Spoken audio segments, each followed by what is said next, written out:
Legal services authority Silvassa की तरफ से आज गवर्नमेंट हायर सेकेंडरी स्कूल में लीगल अवेयरनेस प्रोग्राम रखा था।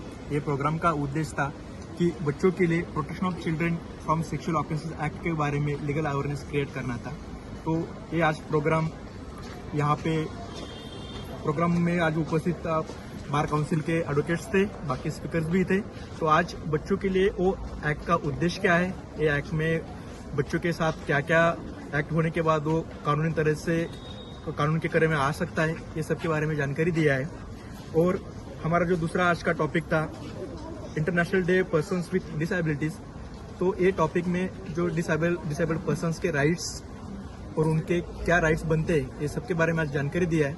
ये आज प्रोग्राम में इस गांव के दादरा गांव के सरपंच मैडम भी उपस्थित थे, तो ये सबका मैं आज धन्यवाद यहाँ पे देता हूँ। आज हमारे दादरा की जो भूमि है वो पावन हो गई, इसलिए कि आज हमारे दादरा गांव में जज साहब पधारे हैं व्यवहारे जी, तो मैं उनका स्वागत करती हूँ। और उनके साथ कोमल है जो हमारी दादरा की बहू है, वो भी आई है, पंकज भाई आए हैं, बार एसोसिएशन के सर है, और हमारे अनिल बागुल जी और हमारे प्रिंसिपल सर, हमारे पंचायत की टीम, जिला पंचायत मेंबर और सारे बच्चे। आज जो सारी बेटियां जो है यहाँ जमा हुई है, हम लोग ने स्कूल से प्रोग्राम लगाया है सर के बात करने के बाद। तो बहुत ज़रूरी है बेटियों को ये समझाना कि स्कूल में आती है उस समय गाड़ी में आती है, तो गाड़ी में कोई परेशान करे या घर में भाई हो, पिताजी हो या चाचा हो, कोई भी हो, बेटियों के लिए सेफ रहना बहुत ज़रूरी है। क्योंकि बेटी ऐसी चीज़ है भगवान ने बनाई, माँ बेटी सब, जो सामने वाले लोग उनको किस नज़र से देखे वो समझना बेटियों को और स्त्रियों को ज़रूरी है। और दूसरी बात, कहीं भी जाओ, स्कूल में जाओ या कहाँ घूमने जाओ कि किधर भी जाओ, तो अपनी सेफ्टी रखना बहुत ज़रूरी है। ये जो पोस्को एक्ट है ये बच्चियों के लिए है, 18 से 17, 16 साल की लड़कियों के लिए है। तो इनमें अगर जैसे मैं सर को कुछ भी लगे, लेकिन मेरा कहने का मतलब है कि आज के ज़माने में कोई भी लड़का सामने से आके एक लड़की को मोबाइल भी गिफ्ट दे कि मैं आपको मोबाइल देता हूँ, तो वो मोबाइल ऐसी चीज़ है कि बार बार लड़की को आकर्षित करती है। मोबाइल हो या चॉकलेट हो या गिफ्ट की कोई भी चीज़ हो, तो लड़की को वो नजीक खींचने की चीज़ है। तो लड़कियों को समझ जाना चाहिए कि ये सब चीज़ लेना नहीं चाहिए। आज मोबाइल दिया, लड़की कुछ नहीं बोली, 2 दिन के बाद और चीज़ कुछ दिया, लड़की कुछ नहीं बोली, तो वो लड़का मोबाइल से लेके उसके पूरे शरीर तक पहुंच जाता है। फिर हमारी बेटियां जो है आज की, वो कुछ समझा नहीं सकती है घर में कि मैं किस हिसाब से मेरे माँ बाप को कुछ बताऊं या मेरे फ्रेंड सर्कल में बताऊं। वो लड़की इतनी आगे तक निकल जाती है कि उसको समझ में ही नहीं आता है कि मैं क्या करूं। तो इसके लिए सरकार ने सारी ऐसी धारा निकाली है और मोबाइल नंबर भी दिए हैं, तो उस नंबर पे फोन करके बता देना चाहिए कि मेरे साथ क्या हुआ है और क्या हो रहा है। तो इससे लड़कियों को ये मिलेगा कि मेरे साथ जो हो रहा है वो आगे मैं बता सकती हूँ। तो पुलिस में या पंचायत में या हम लोग भी है तो किसको भी बताए, डरना नहीं चाहिए। आज के ज़माने में लड़की के लिए बहुत कुछ सुरक्षा निकली है, उनका फ़ायदा उठाना चाहिए। पुलिस स्टेशन है, कोर्ट है, पंचायत है, सब जगह पे जाके उससे बात करना चाहिए। घर में बात करने की शर्म आए तो हम लोग को बताना चाहिए। तो मेरी यही प्रार्थना है सारी बच्चियों को कि आपके साथ कुछ भी हो, कोई भी व्यवहार हो, घर का हो, बाहर का हो, कोई भी हो, तो उन्हें ये बात बाहर निकालना चाहिए और बताना चाहिए। ये ऐसी बात अगर बाहर आए तो दूसरी लड़कियों के साथ ऐसा काम ना हो। और मैंने सुना है, कल ही मैंने भी देखा है, डुंगरा में जो लड़की से बलात्कार हुआ था तो उनको फांसी की सजा मिली है। तो सर मेरी भी एक बात है, यहाँ पे भी नगर हवेली में बहुत सारी लड़कियों के, छोटी छोटी बच्ची के साथ बलात्कार हुआ है, तो यहाँ क्यों नहीं फांसी की सजा दी जाती है? इनको भी देना चाहिए सर।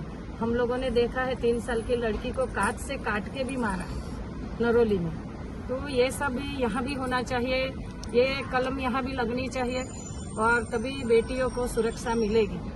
जय हिंद, जय भारत। करनी चाहिए, बट मैं जब कोर्ट में देखता हूँ तो 18 साल से भी कम लड़कियां, 14 साल 15 साल वाली लड़कियां कोर्ट में आ रही है और उनके हाथ में उनका खुद का बच्चा है। और ये ऐसा नहीं है कि कुछ झूठ है, यहाँ पे वकील साहब भी बैठे जो उनके केसेस चला रहे हैं, तो उनका कुछ उनमें उसका कुछ उनका दोष नहीं है। बट उनका दोष इतना है कि उनको समझ नहीं है। समझ ये नहीं है कि किस उम्र में क्या करना चाहिए, ये बात की उनको समझ ही नहीं है। जैसे आपको पता है कि अभी आप बोल रहे हैं कि 21 ईयर तक आपने शादी नहीं करनी चाहिए, फिर भी अगर करते हैं तो उसके कुछ ना कुछ तो परिणाम होंगे ही, साइंटिफिकली भी होंगे और लीगली भी होंगे। तो अगर साइंटिफिकली भी अगर ये इतने कम उम्र में जो खुद बच्ची है उसको खुद अगर उसका दूसरा बच्चा हो रहा है जो खुद को संभाल नहीं पा रही, तो वो बच्चों को क्या संभालेगी? अगर ऐसे सिचुएशन होता है वो शादी के पहले, दूसरा सिचुएशन ऐसा होता है कि जैसे अभी बाबू साहब ने बोला कि आपका जो एज है अभी, कि स्वाभाविक है कि आपको अट्रैक्शन हो सकता है। अट्रैक्शन होने में गलत नहीं है, बट अट्रैक्शन की एक लेवल हमको डिसाइड करना चाहिए कि वो लेवल कहां तक होनी चाहिए। अभी जब आप किसी फ्रेंड के साथ दोस्ती करते हैं, कुछ करते हैं, ये एक्ट जो है दोनों के लिए भी है, लड़की के लिए भी है, लड़के के लिए भी है। 18 साल के नीचे जो भी कोई रहेगा वो बच्चा माना जाएगा इस एक्ट के लिए। तो होता क्या है कि मैंने बोला कि वो लड़की है 14-15 साल की है, उसका भी बच्चा है, तो स्वाभाविक है उसको जो अट्रैक्शन था, उसका जो लव था, वो भी शायद किसी बच्चे के साथ था, बट वो बच्चा भी 18 साल के नीचे है। भले ही वो 18 साल के नीचे है, बट उसको वो कॉन्सिक्वेंसेस फेस करना पड़ता है इस वजह से, क्योंकि उसको पता नहीं है कि 18 साल के पहले सब करने के वजह से मुझे अभी कोर्ट जाना पड़ रहा है। तो आपको वो लेवल डिसाइड करना है कि मुझे कहां तक वो अट्रैक्शन लेवल को बढ़ाना है, कहां तक करना है, कि जब जिस उम्र से अभी आपकी उम्र है, अगर मैंने आपको बोला है कि आपको अभी आता स्पेशली जो एक्ट है जिसका जो उद्देश्य है, तो यहाँ पे आने के बाद जो देखा मैंने कि गर्ल्स स्टूडेंट्स ऑलमोस्ट पूरा स्टाफ भी वुमन है, हम भी थोड़े बहुत यहाँ पे माइनॉरिटी में है। तो ऐसा लगता है कि प्रोग्राम का जो है इंटेंट था वो सफल हो गया, अभी ये औपचारिकता है। प्रोग्राम स्टार्ट करने से पहले मैं सबको पूछना चाहता हूँ, स्पेशली गर्ल्स स्टूडेंट को, कि आपने किसी ने कोर्ट देखा है? मूवी में नहीं, रियल में देखा है क्या? नहीं देखा है, मूवी में देखा है आपने, बराबर है। अभी मुझे बताओ कि जब हम घर पर रहते या स्कूल में रहते, हमको कभी कभी टीचर डांटते या फिर कभी कभी हमारे पेरेंट्स हमको डांटते या मारते भी है। ऐसा कभी हुआ कि उन्होंने विदाउट रीजन, मतलब कुछ कारण ही नहीं था, ऐसे ही मार दिया, कि चाटा मारा और पूछा कि क्यों पापा को क्यों मारा? नहीं, ऐसा ही मेरा मन हुआ इसलिए मारा। ऐसा कभी हुआ है? वो बोलेंगे तूने ऐसा गलती किया इसलिए मारा, तूने होमवर्क नहीं किया इसलिए मारा, बराबर है। तो जो भी कुछ एक्ट रहते हैं या जो भी कुछ कानून रहते हैं, उनका भी कुछ ना कुछ उद्देश्य रहता है। तो ऐसा नहीं ना कि हम वकील लोगों को कुछ काम नहीं है, कोर्ट को कुछ काम नहीं है, ऐसा ही कोई एक कानून बना दिया बच्चों के ऊपर, ऐसा हो तो नहीं सकता है।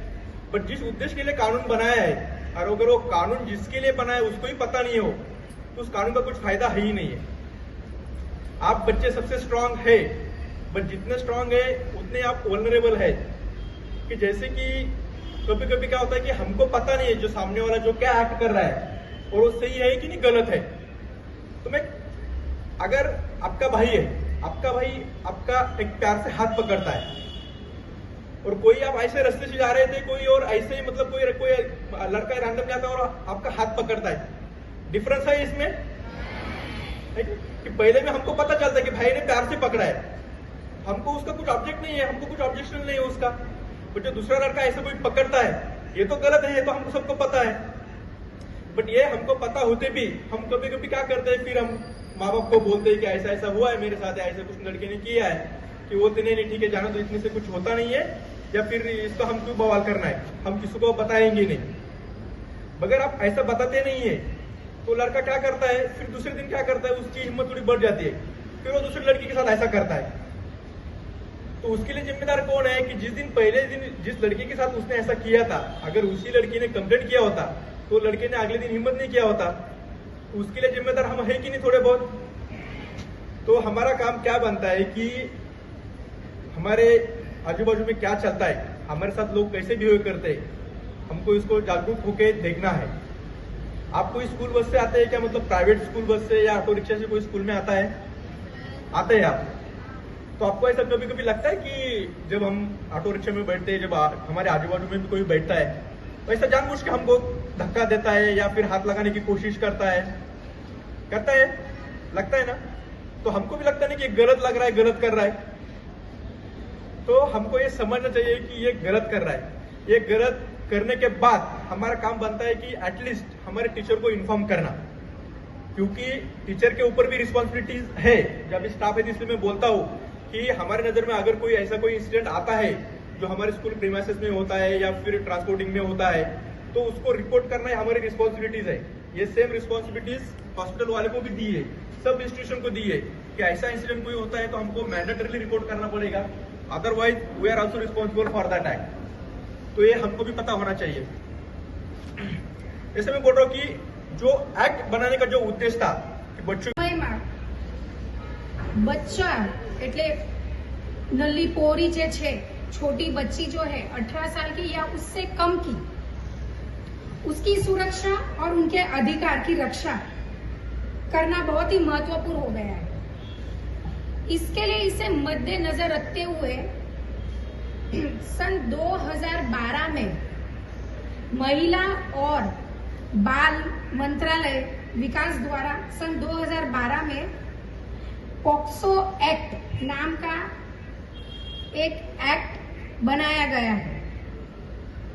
ये एक्ट का उद्देश्य यह है कि 18 साल और उससे कम उम्र की लड़कियों, बच्चियों के साथ कोई भी यौन शोषण, छेड़छाड़, परेशानी, पोर्नोग्राफी या उनके कोई भी प्राइवेट अंग, गुप्त अंग को हाथ लगाए, ये एक अपराध माना जाता है। यह अपराध कहीं पर भी किसी के भी साथ हो सकता है, चाहे वो आपका घर हो, स्कूल हो, या आप कहीं काम कर रहे हो, ट्यूशन जा रहे हो, कहीं पर भी। जरूरी नहीं कि ये कोई अज्ञात व्यक्ति ही करे, ये चीज आपके आस पड़ोस के, घर का कोई सदस्य, चचेरा, मामेरा, कोई भी भाई, कोई भी सगा संबंधी, और आज तो पिता भी ये गुनाह करने में हिचकिचाता नहीं है। इसीलिए ये एक्ट की शुरुआत करी गई थी, ये अधिनियम की शुरुआत करी गई थी। पॉक्सो एक्ट एक ऐसा सख्त कानून है जो 18 वर्ष और या उससे कम के बच्चों को यौन शोषण, छेड़छाड़ से बचाता है। ये एक्ट बच्चों के अधिकार की रक्षा और अपराधों की सुनवाई सुनिश्चित करने के लिए बनाया गया है, जिसके तहत एक स्पेशल कोर्ट की भी स्थापना की गई है।